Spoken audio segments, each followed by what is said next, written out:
여러분 안녕하십니까? 다시 찾아주셔서 감사합니다. 요즘 북한의 변화를 보면 뚜렷하게 변화되는 것이 있습니다.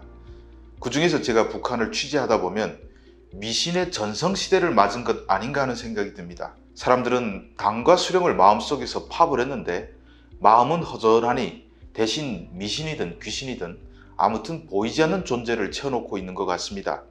이번 영상은 북한에서 성행하는 미신, 주황당 간부들부터 노동자들까지 기회만 되면 보는 미신 행위에 대해서 이야기해 드리겠습니다.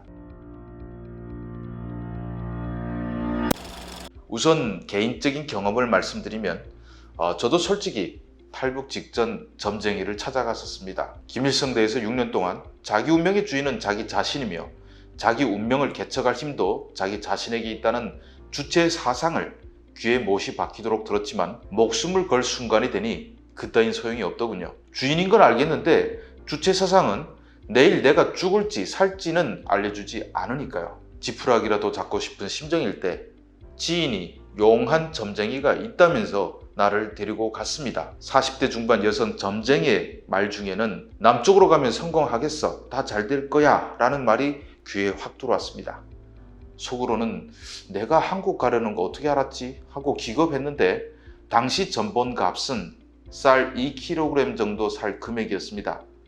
이후 죽을 고비를 여러 번 넘겼는데 보이부에서 고문을 받을 때조차 용한 점쟁이가 물 건너가서 크게 될 팔자라고 했으니 여기서 죽을 팔자는 아닐 거야 라고 믿으면서 의지를 가다듬었습니다. 그런데 지금 돌아보면 제가 북쪽에서 점을 봤는데 거기선 먼 길 떠나면 남쪽밖에 갈 곳이 없습니다.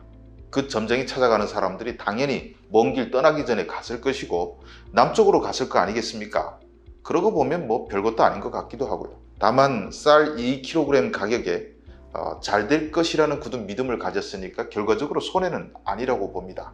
사람은 앞날이 불안하고 또 확신이 없으면 초월적인 존재에 매달리게 됩니다. 두만강을 건널 때에는 교회를 구경도 못한 나조차 하나님 잡히지 않게 해주세요 라고 기도까지 했으니까 말입니다.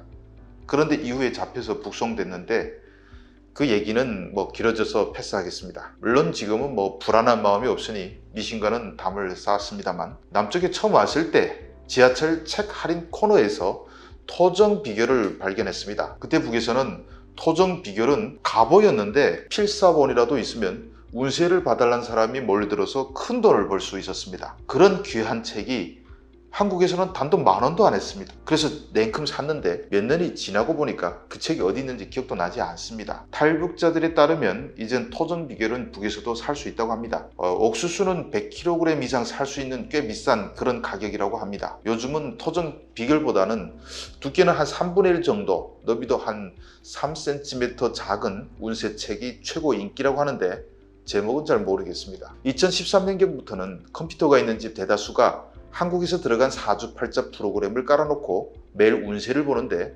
5.0, 6.0 하면서 최신 버전으로 업그레이드하면서 퍼지고 있습니다. 요즘에는 정월 대보름만 되면 북한 도시 주변, 산과 강 주변은 불바다가 되는데 촛불을 켜고 빙 둘러서서 소원을 빌고 강물에 촛불과 돈을 넣은 종이배를 둥둥 띄웁니다. 김정은 체제 이후에 생겨난 풍경인데 중국에서 들어간 듯 합니다. 아무리 단속해도 소용이 없고 간부들도 차를 타고 다리를 지난 척하면서 돈을 강에 휙 던져버린다고 합니다. 점집이 10내 하나씩 있다는 말도 나오는데 하도 북에 점쟁이가 넘치다 보니까 탈북에서 한국에서 무당이 된 탈북 여성도 몇 명 있습니다. 한국에 온 탈북민치고 북에서 점 안 본 사람이 거의 없지 않겠나 싶습니다. 북한은 종교와 미신이 혁명사상을 좀먹는 사회학의 온상이라며 강력하게 처벌하고 있지만 점집은 나날이 늘어나고 간부들부터 미신에 매달리다 보니 통제가 될 리 만무합니다. 심지어 요새는 보이부 수사관들도 몰래 점집에 가서 범인을 잡아달라 부탁한다고 합니다. 이름이 좀 알려진 점쟁이들이 몰래 평양에 불려다닌다는 것쯤은 누구나 압니다. 서울대 다니는 한 탈북 여성이 들려준 이야기가 인상적인데 둘째 누나가 애기신을 업었다고 하면서 점을 봐주는데 형제가 다 한국에 왔는데 점쟁이 누나만 보리가 좋아서 한국에 오지 않고 있다고 합니다. 주황당 간부에게 굿과 부적을 해주고 $500도 받은 적이 있다고 합니다. 그런데 웃기는 것은 주황당 간부집들을 돌면서 점을 봤는데 하나같이 팔자가 새까맣다.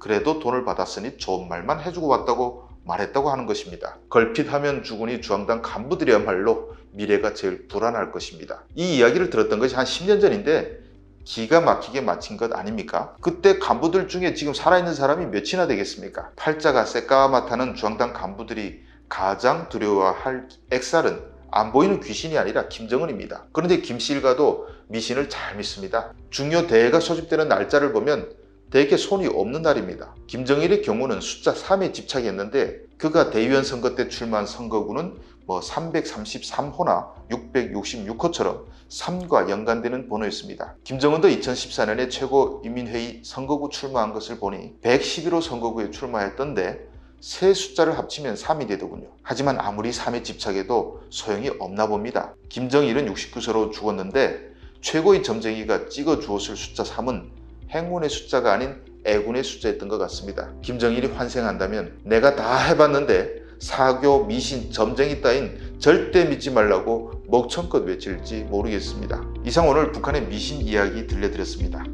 시청해 주셔서 감사합니다.